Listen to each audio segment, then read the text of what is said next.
La Hongrie vient de faire l'impensable.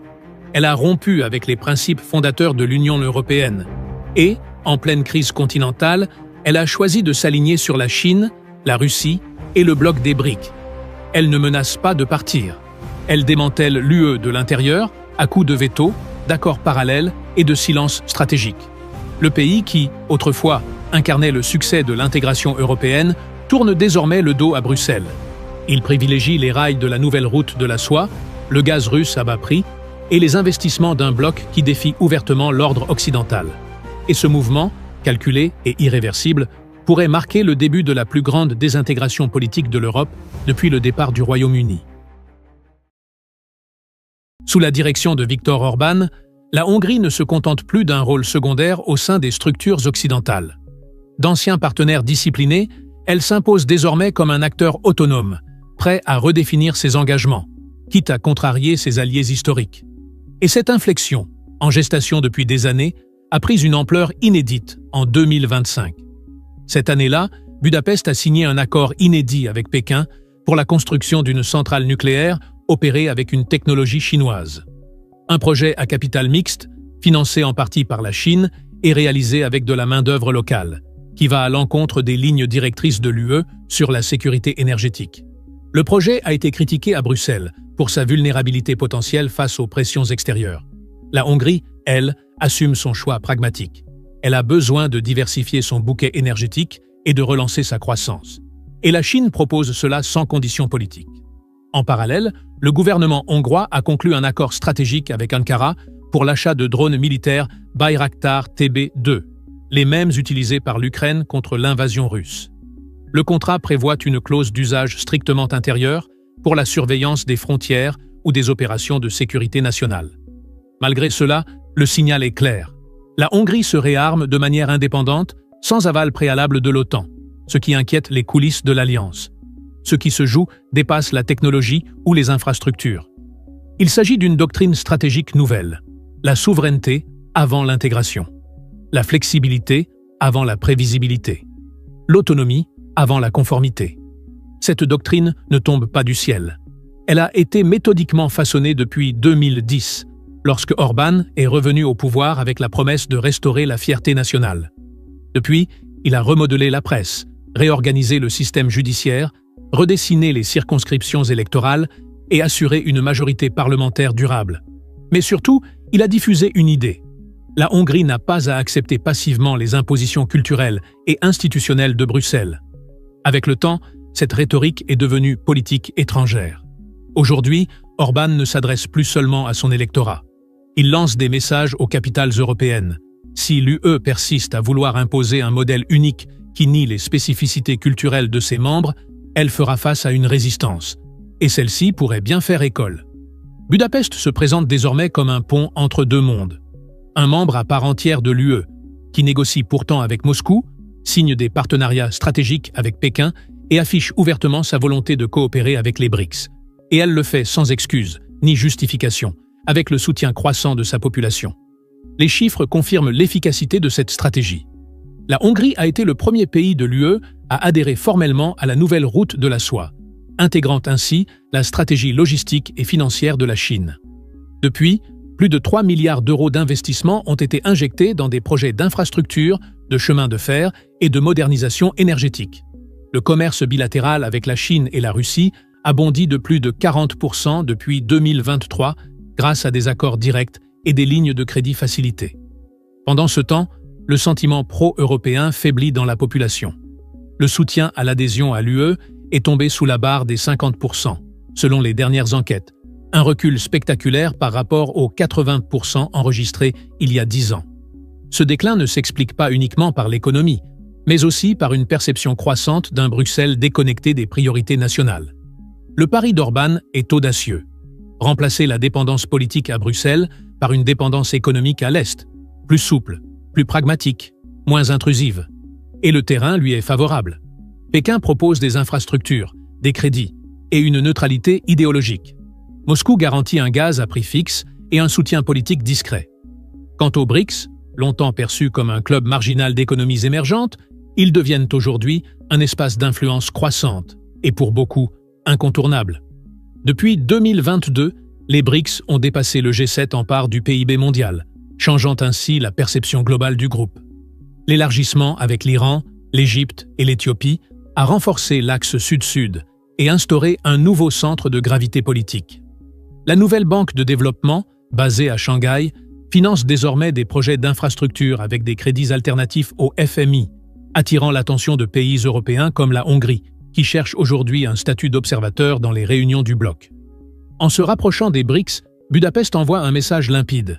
Elle ne veut plus être un simple pion dans le jeu des puissances occidentales. Elle veut un rôle central. Elle revendique la liberté de choisir ses alliances sans devoir en payer le prix. Pour Orbán, ce rapprochement avec le bloc ne se résume pas au commerce. C'est une manière explicite de montrer que la Hongrie n'a plus besoin de suivre les trajectoires imposées par l'Occident, et il le prouve concrètement, en opposant son veto, par exemple, aux résolutions européennes sur l'aide militaire à l'Ukraine ou aux sanctions contre la Russie. Chaque vote de blocage est justifié par le même argument, défendre les intérêts hongrois. Mais les tensions ne s'arrêtent pas là. La dépendance énergétique de la Hongrie vis-à-vis du gaz russe reste très élevée. Environ 85% de son approvisionnement provient encore de Moscou. Et malgré les appels répétés de la Commission européenne, Budapest maintient ses contrats sans concession. Orbán ne tourne pas autour du pot. Sans énergie, il n'y a pas de souveraineté. Pour lui, la sécurité énergétique passe avant toute solidarité continentale. Et nombreux sont ceux, dans le pays, à partager cette vision. Il conserve une forte popularité, notamment dans les zones rurales, où l'Union européenne est souvent perçue comme une élite lointaine, obsédée par ses objectifs climatiques et des normes culturelles déconnectées de la réalité hongroise. C'est cette érosion de la confiance interne qui permet à la Hongrie de regarder vers de nouveaux partenaires. Tout en recevant encore des milliards d'euros de fonds européens, pas totalement gelés, Budapest engage de nouveaux partenariats avec l'Inde, le Brésil et même certains pays du Golfe, indiquant que sa politique étrangère sera désormais guidée par le pragmatisme et non par un alignement automatique avec l'Occident. Pour de nombreux analystes, la Hongrie teste les limites de la tolérance européenne. Elle a déjà franchi plusieurs lignes rouges, et pourtant, elle reste dans le bloc. La vraie question aujourd'hui, c'est « jusqu'à quand ?» Et que se passera-t-il si d'autres États, inspirés par ce modèle, décident d'emprunter le même chemin? Le projet européen, fondé sur l'unité et la convergence des valeurs, n'a jamais été aussi fragilisé.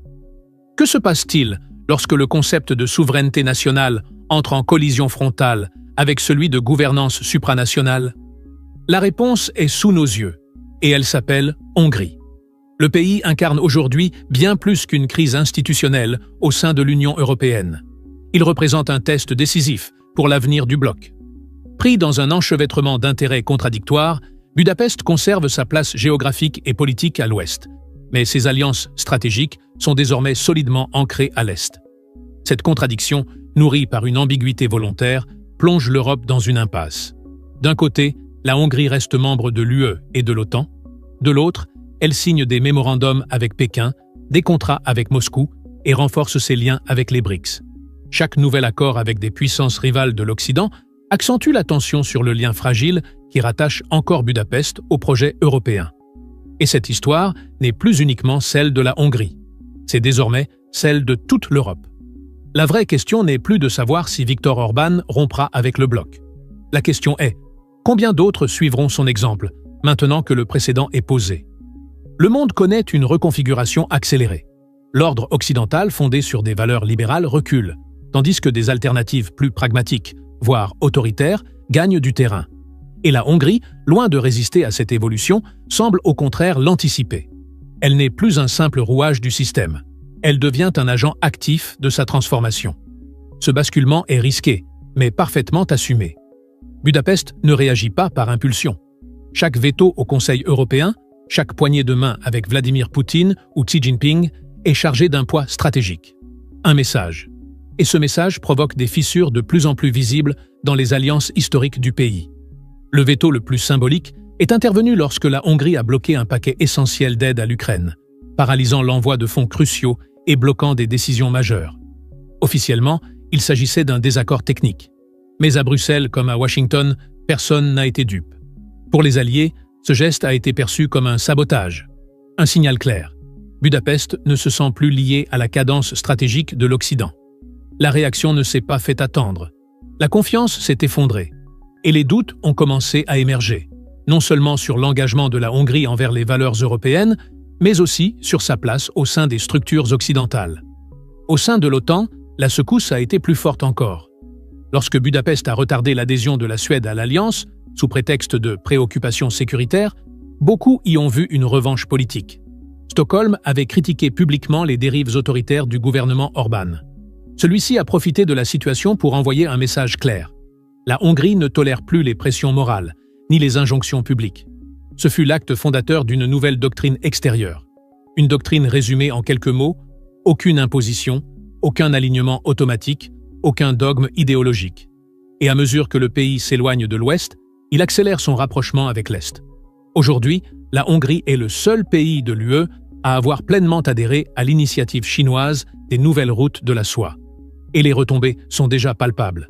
Plus d'1 milliard de dollars d'investissements chinois ont été injectés dans les chemins de fer, les réseaux énergétiques et les universités du pays. La ligne ferroviaire Belgrade-Budapest en est l'exemple le plus visible. Pour le grand public, les bénéfices sont clairs. Infrastructures modernes, création d'emplois, transfert de technologies. Mais en coulisses, une inquiétude monte. Plus l'argent chinois afflue, plus la gravité politique de Pékin se fait sentir. Ce qui semble aujourd'hui être du développement pourrait, demain, ressembler à une dépendance. Dans une région où le souvenir des dominations étrangères reste vivace, cette proximité suscite des craintes sourdes, mais persistantes. Jusqu'où la Hongrie est-elle prête à céder de sa souveraineté pour des gains économiques à court terme? Et la réponse semble déjà tranchée. Ce n'est pas une dérive, c'est une direction. La Hongrie ne flirte pas avec les puissances orientales. Elle s'y ancre, vite et avec détermination. Au-delà de ses liens avec la Chine, la Hongrie maintient des relations solides avec Moscou. Même après le début du conflit russo-ukrainien, Budapest continue d'importer environ 85% de son gaz depuis la Russie, invoquant la nécessité de garantir sa sécurité énergétique. Le Kremlin, en retour, assure une stabilité d'approvisionnement et offre un soutien politique discret. Parallèlement, la Hongrie a renforcé ses relations avec les pays des BRICS. Elle a même été invitée, de manière informelle, à participer comme observateur aux prochaines réunions de la nouvelle banque de développement du groupe, un signe clair que son réalignement stratégique n'est pas une phase temporaire. Et ce n'est pas tout. En mars 2025, le gouvernement hongrois a annoncé son intégration dans un consortium sino-turc de drones basé sur une technologie hybride Bayraktar combinée à un système de navigation satellitaire chinois. L'accord prévoit une formation technique et une production partielle sur le sol hongrois. En d'autres termes, l'énergie vient de la Russie, la technologie de la Chine et la défense de la Turquie. Voilà la nouvelle architecture stratégique de la Hongrie. Pendant ce temps, Bruxelles observe, impuissante face à la montée de cette dynamique. Et d'autres capitales européennes suivent la situation avec une attention accrue. À Varsovie, Rome et Bratislava, des leaders nationalistes ne voient plus Orbán comme un simple provocateur. Ils y voient un modèle. La perspective de rester au sein de l'Union européenne tout en contournant les sanctions, en continuant à recevoir des fonds et en construisant parallèlement de nouvelles alliances séduit de plus en plus de responsables eurosceptiques à travers le continent. Ce qui, hier encore, passait pour de l'insubordination, commence aujourd'hui à paraître faisable, voire attirant. L'idée d'une Europe unie par des valeurs communes commence à se fissurer, non pas sous l'effet d'attaques extérieures, mais à cause des décisions internes prises par ses propres membres. Orbán, lui, n'a jamais caché ses intentions. Dans ses discours et ses interviews, il le répète. La Hongrie ne cédera pas aux sanctions imposées, ne pliera pas devant la pression morale de l'Occident et ne suivra pas le scénario traditionnel de la diplomatie européenne.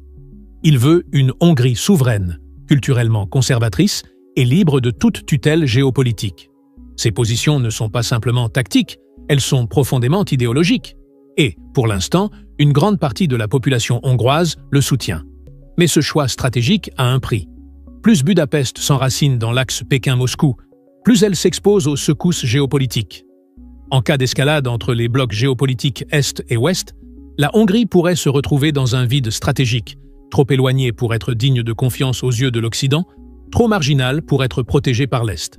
La dépendance énergétique et financière qui semble aujourd'hui utile pourrait rapidement devenir un boulet. Et si les blocs durcissent leur position et exigent des loyautés claires, Budapest pourrait se retrouver isolée, sans marge de manœuvre. Les choix opérés aujourd'hui pourraient bien sceller l'avenir non seulement de la Hongrie, mais de l'architecture politique de l'Europe, telle que nous la connaissons. Et au cœur de tout cela, une question résonne avec force. La Hongrie est-elle en train de construire un pont entre les mondes, ou bien une tranchée qui les sépare? Si elle parvient à équilibrer ses intérêts et à jouer le rôle d'intermédiaire entre des forces rivales, le pays pourrait émerger comme un pivot géopolitique, une charnière stratégique entre l'Est et l'Ouest. Mais une erreur de calcul, une provocation mal interprétée ou une crise internationale pourrait la transformer en paria, sans soutien d'un côté, sans protection de l'autre. Ce qui se joue ici dépasse une simple politique étrangère audacieuse. C'est une rupture avec la logique de l'après-guerre froide. La Hongrie envoie un signal clair. L'époque de la domination incontestée de l'Occident pourrait bien toucher à sa fin, et que les petits pays, autrefois voués à suivre, peuvent désormais aspirer à diriger, même si cela a un coût. Personne ne peut encore dire si cela conduira à plus d'autonomie ou à une vulnérabilité accrue. Mais une chose est certaine, le rôle de la Hongrie a changé. D'acteur discret de la construction européenne, elle est devenue l'un des protagonistes les plus imprévisibles du nouvel ordre mondial. Et c'est précisément cette imprévisibilité qui pourrait redéfinir l'équilibre entre Bruxelles, Moscou, Washington et Pékin. Si vous avez aimé notre contenu, abonnez-vous à la chaîne pour ne rien manquer de l'actualité géopolitique. À très bientôt dans une nouvelle vidéo d'Arbren.